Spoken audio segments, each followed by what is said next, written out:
First guest is a living legend, best remembered for the role of the tortured priest in the popular series The Thornbirds. He's had so many great credits, beginning with Dr. Kildare back in the 60s on TV, and of course just did Broadway a couple years ago, My Fair Lady, coming back to Broadway to do The Sound of Music. But this is a terrific role for him.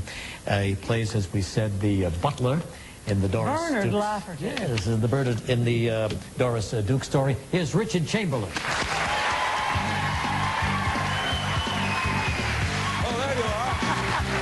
Richard, how you doing? Yeah, I'm sorry. I'd love to kiss you. Yeah, you know what? He was there across a crowded room, and then we got waylaid. By the time we came back, you were gone. But wasn't that I'm sorry I missed you. It was a great party. Yeah, to be up there in her residence. Yeah, it was amazing. I met her once. Did you? I went to a New Year's Eve party at her house in Hawaii. Uh-huh.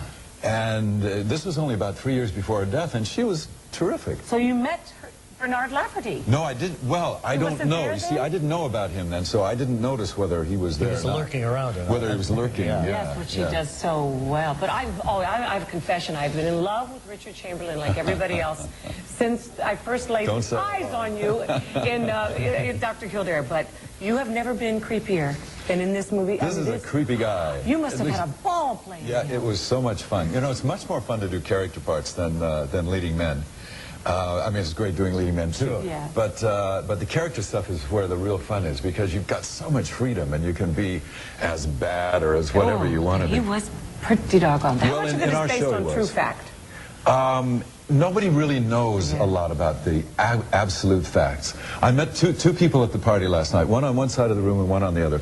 One said he knew Bernard very well, and he was the nicest person, couldn't possibly have killed her, couldn't have possibly have done anything. I go to the other side of the room and they say, we knew him, he was a monster, of course he killed her. Yeah. So we, for the sake of the drama, we played him pretty sinister.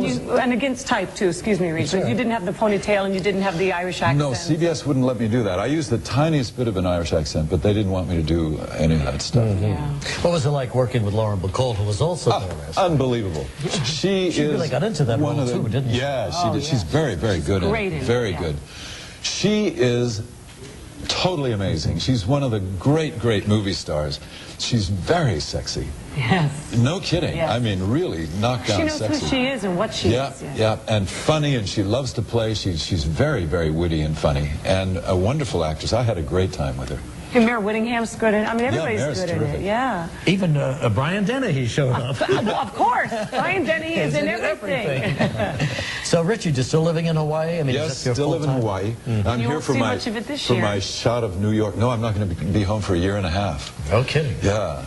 But you need to get off the island sometimes. Yeah. And I think New York is a perfect antidote to kind of the sleepy beach bum type of life in Hawaii. Yeah. And then you come here and it's all go. And you're going to do the Sound of Music. Learning to play the guitar. Learning to play the guitar. Yeah. Oh. Who is going to be your Maria? Laura Benanti. She's the current understudy, and she is fantastic. Oh, good. She's just fantastic. I mean, I'm already head over heels in love with her. She's just wonderful. Yeah.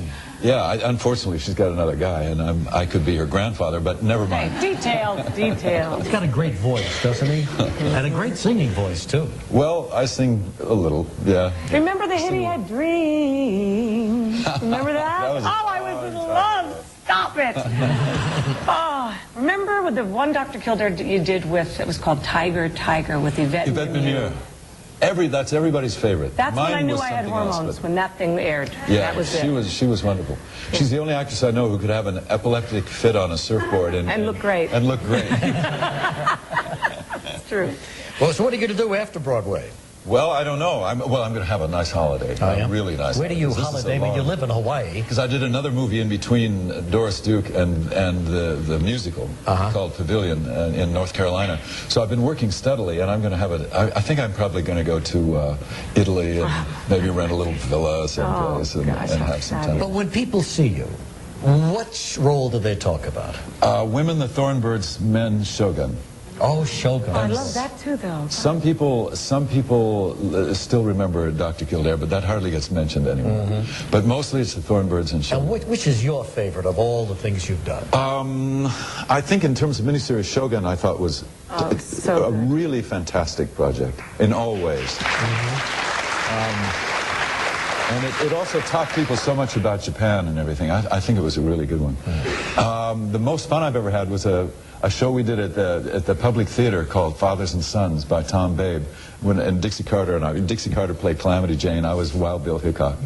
And it was just a ball. She's an old friend of yours. Yes, she is, yeah. So you have nothing but fun in your life, huh? Well, no. No, but I mean, you got the big house in Hawaii on the water. Which you You're can't the see toast for of 2 Broadway. It's pretty good. I have to say, it's pretty good. My life has not been without problems, but I feel extremely lucky. Oh, sorry. Oh, this is wood. I feel really, really fortunate, as you guys should. Have you ever wrestled Sable? No, but I saw her in the dressing room, How do you like and I said, I'll stand in for you anytime. Hey, that's fine. She's incredible. I want him out of the building. She is incredible. You get to fight with her, right? Well, she's going to teach me a few holes. Yeah, just wait till you see this woman. She's really something. Well, she's all right. Yeah, it's really something. It's a living. Yeah. You know. It's a living. These are the kind of mornings you live for, Richard. Well, listen, welcome back to New York. Looking forward to seeing this miniseries. It is really terrific. Sunday night on CBS and then continues for another episode Tuesday night as well. Let's take a look at a clip now. And here's the whole thing. Getting her to name this butler the executor of her estate. Yeah. That's pretty amazing, isn't it? It really is. Yeah. Let's take a look at the scene right now from Doris Duke.